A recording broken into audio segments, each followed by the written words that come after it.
of Belgium, the country we're in now, in the space of 6 weeks. President Biden announced that the U.S. government is prepared to provide more than $1 billion in new humanitarian assistance to those affected by Russia's war of aggression. That comes on top of $293 million we provided in 2022 alone to vulnerable communities in the region, including to neighboring countries that have opened their arms and opened their homes to 4 million Ukrainian refugees. The global harm caused by the Kremlin's aggression is growing, including the disruption it's caused to the production and distribution of wheat in Ukraine, on which so many countries rely, something that I heard about and saw firsthand just a week ago when we were in, among other places, Morocco and Algeria.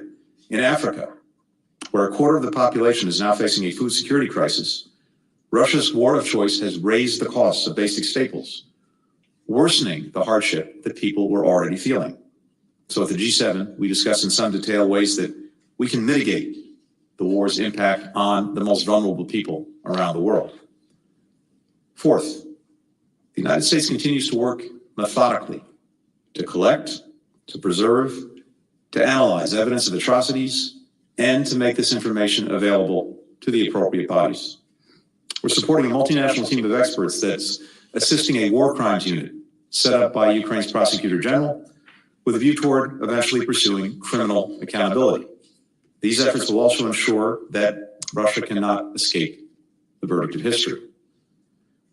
Just moments ago, as I was coming into this room, I learned that UN member states had come together once again to condemn Russia's aggression and suspend it from the Human Rights Council. The country that's perpetrating gross and systematic violations of human rights should not sit on a body whose job it is to protect those rights. Today, a wrong is righted. Fifth, we discussed ways we can shore up the collective security of our NATO allies. As the President has said, we will defend every inch of NATO territory. We now have 100,000 U.S. troops in Europe. NATO's established 4 new multinational battle groups in Romania, in Hungary, Bulgaria, Slovakia, in addition to those already in Poland, Estonia, Latvia, and Lithuania, to reinforce our eastern flank. Sixth, we discussed the additional support that NATO allies can provide to partners like Bosnia and Herzegovina and Georgia, who are most vulnerable to Russian aggression and threats, from cybersecurity to combating disinformation.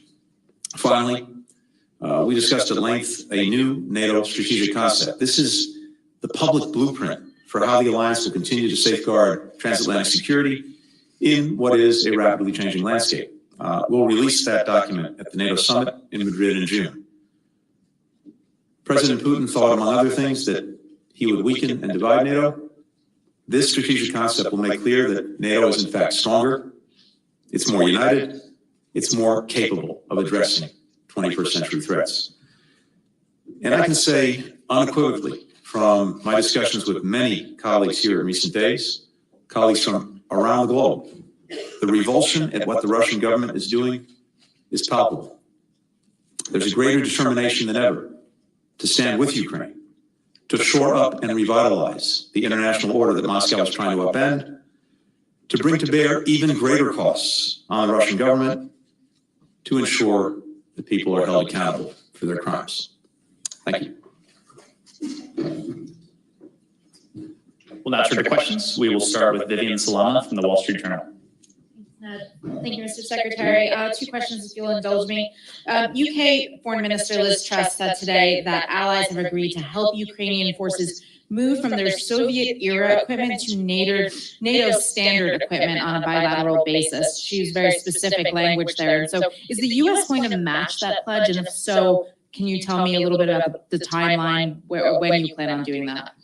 Second question is, Ukraine's Foreign Minister Kuleba said today that as long as the West continues buying Russian gas or oil, it is supporting the Russian war machine. That's a direct quote. Are you pressing Europeans to commit to a timeline, a more aggressive timeline, for banning Russian oil and gas? Thank you. Thanks.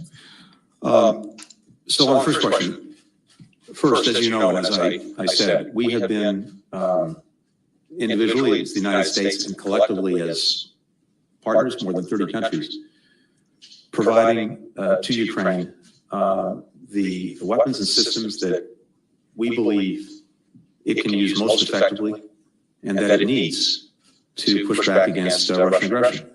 And we're not going to let anything stand in the way of getting Ukrainians what they need and what we believe can be effective. So we're looking across the board right now, not only at what we've provided and continue to provide, but whether there are additional systems that would make a difference and that we could provide them. And we're doing that in close consultation with the Ukrainians, as well as with allies and partners. On the energy situation, so we've seen over many years a dependence build up in Europe on Russian gas, especially, as well as on Russian oil. And I think what I'm hearing very clearly is a commitment to end that dependence. We've seen again and again Russia use energy as a weapon, as political leverage, and of course, the proceeds that it gets from the sale of its energy is now, yes, helping to fuel its aggression against Ukraine. And my strong sense is that Europeans are very much committed, as I said, to ending that dependence. But it's also not like flipping a light switch. You have to do it methodically. You have to put in place the necessary alternatives. The United States is doing a great deal to help in that regard. As you know, for this winter alone, we've worked to make sure that there were sufficient supplies, for example, of LNG, to compensate for any losses from decreased sales of Russian energy or a cutoff in Russian energy.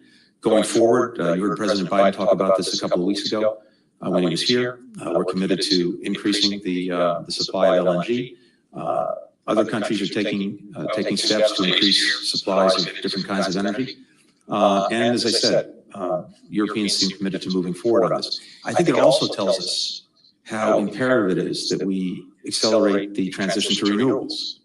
And we can, I think, and Europe can make a virtue out of necessity, not only by moving away from Russian energy, from Russian gas and oil, but moving toward sustainable energy and toward renewables. But it's a process. It takes time. But my strong sense is that Europe is committed to doing that. Thanks.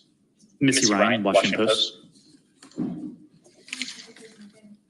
Two questions for you. Foreign Minister Kuleba also today said that as Russia prepares for its concentrated offensive in eastern Ukraine, that Kyiv needs new kinds of weapons and more weapons in days, not weeks, or else more people will die. Has the United States committed, or will the United States commit to providing new kinds of weaponry to Ukraine within that time frame? And then the second question for you, do you believe that the apparent Russian atrocities revealed in Bucha and in other parts of Ukraine make it harder to attain a negotiated settlement to the war? Thanks.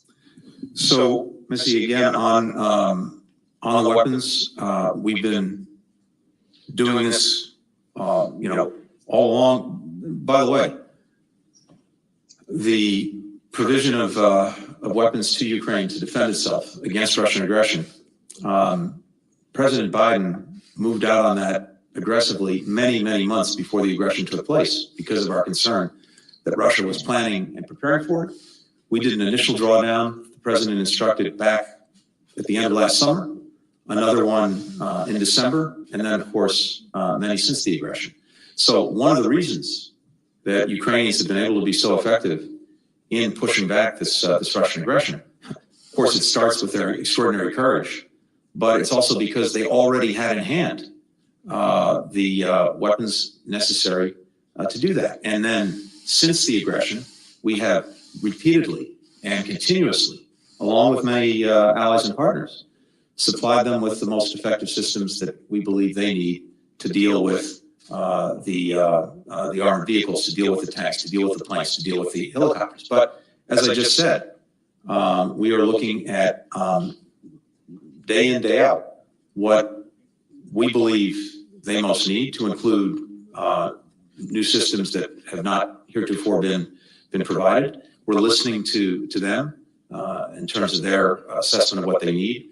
We're putting that all together, and we're proceeding. And we have a strong sense of urgency. That was something that I think was felt among all allies and partners here today. when it comes to Bucha, the atrocities, the war crimes, accountability in and of itself is absolutely necessary. And we've seen this in past conflicts where atrocities have been committed, where war crimes have been committed, and where we have determined to get the evidence, get the facts, build the case. We've been able to do that, and sometimes it's taken a long time. The conflicts have come to an end, often through diplomacy. Accountability is continued. Sometimes it's actually not come to a conclusion until many years after the conflict's ended, but it has. And one day, one way, there will be accountability.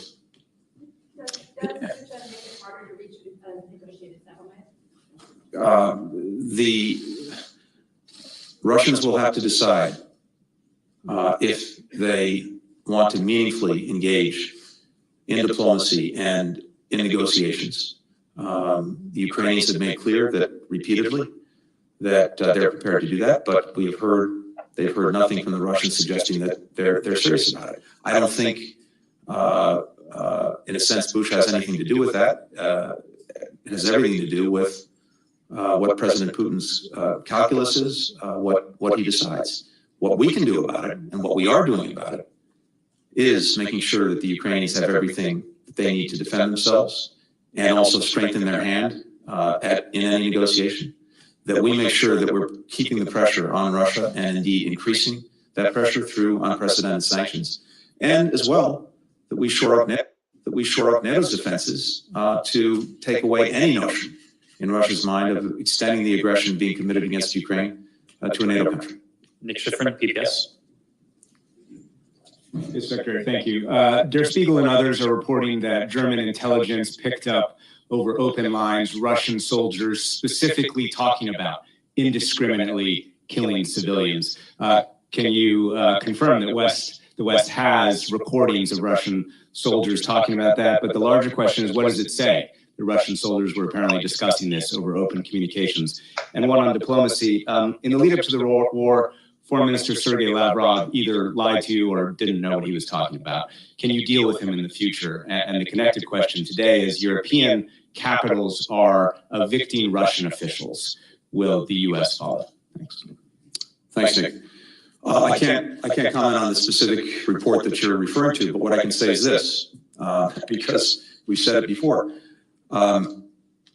We said before Russia committed this aggression that if it did, part of its campaign plan was to inflict atrocities, was to target individuals, was to commit the kinds of crimes that we're now seeing, to terrorize civilian populations. And so this, as we saw it, was part of the game plan all along. Now, horrifically, the world is seeing it as we see what happens in Bucha. And I've described it as there's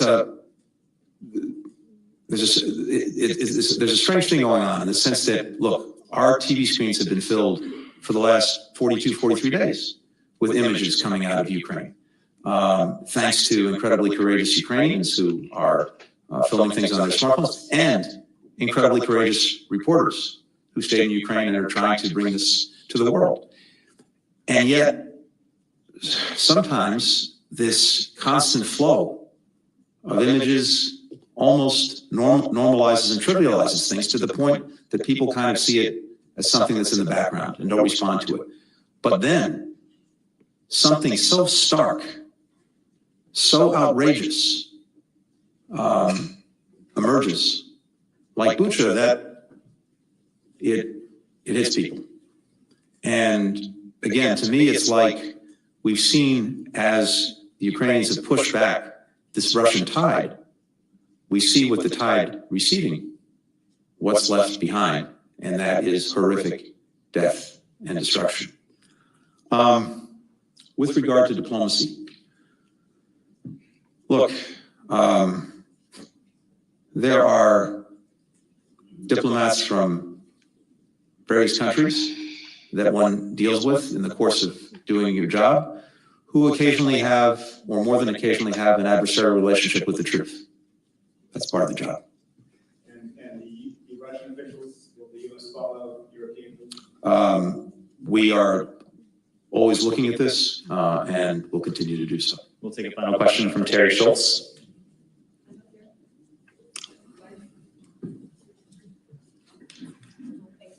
Thanks, Mr. Secretary. Sorry, just to follow up on Missy's question. You yourself called what happened in Bucha outrageous. Everyone knows the Secretary General says that we are preparing for more such atrocities in Mariupol, in Donbass, as a major offensive is coming. How do you sit across the table from Dmytro Kuleba and said, well, we're looking at what else we think you might need, when he surely comes with a list? He tells us he came with a list. He gives us his list. So, and he says he doesn't have the days that you are taking to look at this. How do you explain that to him? I talk to former Mr. Kuleba multiple times a week, and we're constantly going over what it is Ukraine needs, what it is we're providing, what it is we're helping other allies and partners provide. And again, you'll have to, ask him, but I think we were just together maybe an hour ago, and I don't want to put words in his mouth, but I think he said very clearly the appreciation that he has and that Ukraine has for the support that we have been consistently providing. So as we're speaking, we continue to provide what Ukraine needs, but it's also a constantly evolving picture. They're coming forward with new systems that they think that would be helpful and effective. We put our own expertise to bear, especially the Pentagon, to help determine what indeed we think could be effective, what Ukrainians would be ready to use as soon as they get it, and what we actually have access to and can get to them in real time. So it is an ongoing process. And again, the fact that the Russians have been pushed out of Kyiv, that they've been pushed back to eastern Ukraine, is the product of two things. First, as I said, the extraordinary courage of Ukrainians. But second, the fact that they've had in hand, including from before the aggression started, the tools necessary to help achieve that. Thank you, Mr. Secretary.